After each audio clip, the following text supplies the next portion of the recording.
Hello, and welcome back. In our last video, we covered the basics on the skill tree, earning essence, and focused on farming. In case you missed, be sure to check that video out as this mini-series is about skill tree perks, what might be the best for you and your playstyle, as well as baking in a few extra tips that have helped me, and I hope can make gameplay a little more easy and magical for you. Today, we are talking about my absolute favorite skill that has existed in every farm sim ever, especially this game. This was a selling point for me. We're talking about ranching.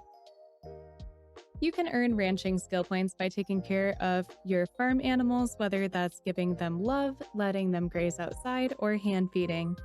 The easiest way I found to increase this skill was building up my army of chickens, feeding them every day, and giving them all the pets as they step outside into the sunshine in this very production line-like style.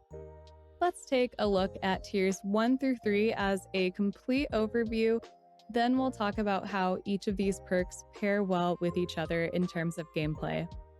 In the Tier 1 skill, we have Feeding Frenzy, which gives you double grass seed and hay drops from cutting grass. Close Bond, which will give you an extra heart point to animals that have been pet and fed for the day. Barnyard Bounty, that will sometimes give you extra produce drops from your animals. And Currency of Care, which means when animals eat crops, either by grazing or hand feeding, they'll drop the currency shiny beads. In Tier 2, we have Currency of Care 2, which means when animals have been pet and fed for the day, they'll sometimes give you an extra shiny bead in the barn or coop the following day. Feed Prepper, which will reduce the craft time for all animal feed at the mill by 10 minutes. Welcome Home gives new animals, whether purchased from Hayden or born on your farm, a level 1 heart of friendship. Discount Treats will unlock a discount at Hayden's store for a 10% price reduction across every single animal treat. And for Tier 3, we have Currency of Care 3, which unlocks the ability for your chickens to eat cooked dishes and give you even more shiny beads based on the star quality level of the dish. We have Welcome Home 2, which gives new animals, same thing, whether purchased from Hayden or born on your farm, a level 2 Heart of Friendship. And Barnyard Bounty 2, which means ducks and horses will sometimes drop extra produce. Okay, honestly, these perks in the ranching skill tree are all really great and pair so well together to give you a jumpstart to either breeding or making some money. So let's dive right in.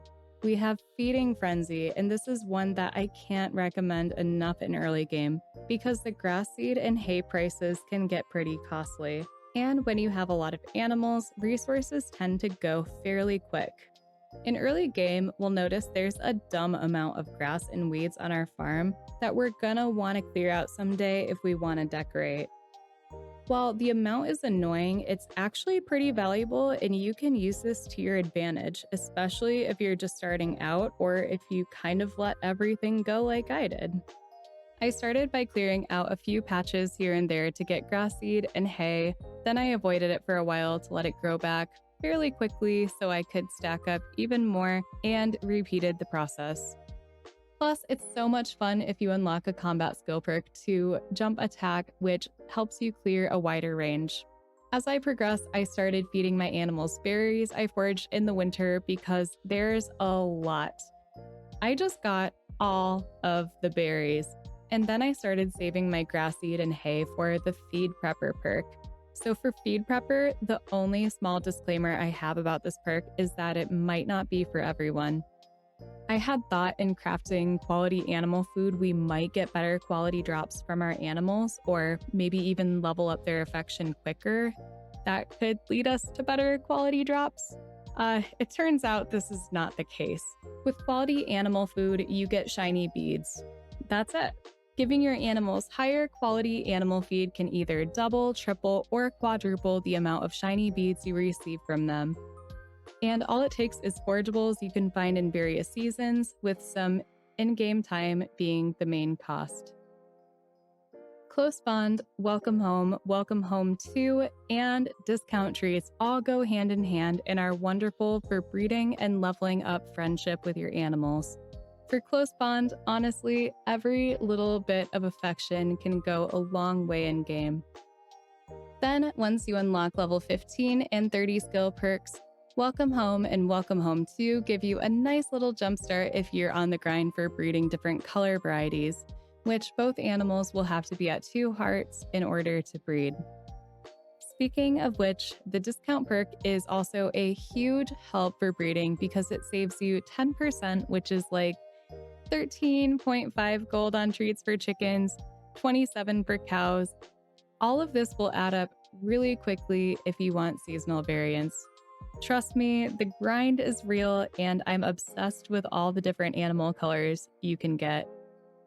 One other note I wanted to mention is that Close Bond and Welcome Home perks also put you a tiny step closer to getting golden products from your animals, which you'll need to have them at 8 hearts.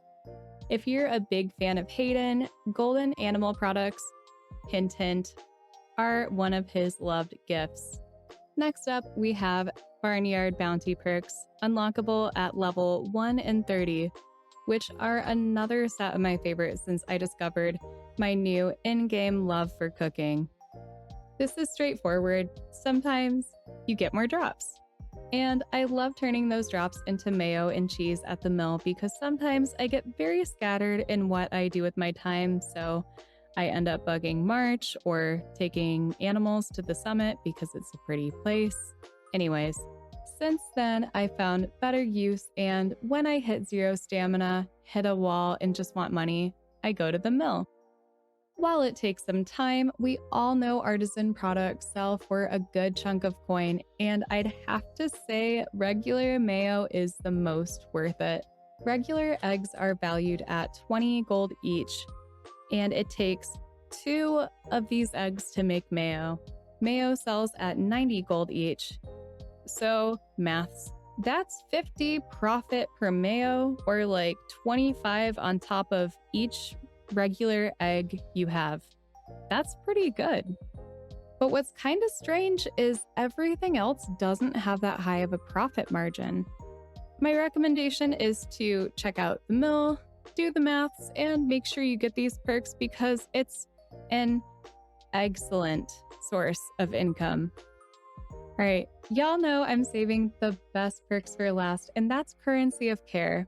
I talked about it so much in my first 2 videos that I don't want to bore you, so here is the quickest rundown ever.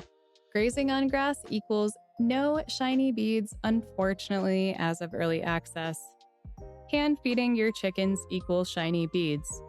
Having crops near barns and coops for animals to snack on equals shiny beads. But if you don't want this, you can put up some fences and then they won't have that snack. Quality animal food equals more shiny beads depending on the quality of that food. Feeding your animals some delicious food or crops with Currency of Care 3 equals even more shiny beads. And then you take these beads, you worship the chicken, and you get stuff. Is this stuff worth it? Sometimes yes, other times, no, not so much. It depends on what you fed your chickens and the luck of your draw. Because if you're doing the chicken shrine for money and you feed your chickens curry every day, that's 600 gold you could have sold per curry dish. But if you're not about the money and just want to do something cute and kind of derpy, I am 100% with you on that, and this is the reason why I play this game. My hope for this game in future development is that maybe food dishes are differentiated enough from crops, animal feed, forageables, etc. to, I don't know, maybe drop a shiny bead that has an even higher currency rate or rewards you with even more special products. I don't know, I'm torn between being a frugal farmer and making the most money I can, yet appreciating all the cute aspects of this game, so I'll leave it at that and I'm not even mad. Again, these skills and perks you'll see in this series are based on early access before any patches, big updates, or the full release of the game, and could change as the game develops.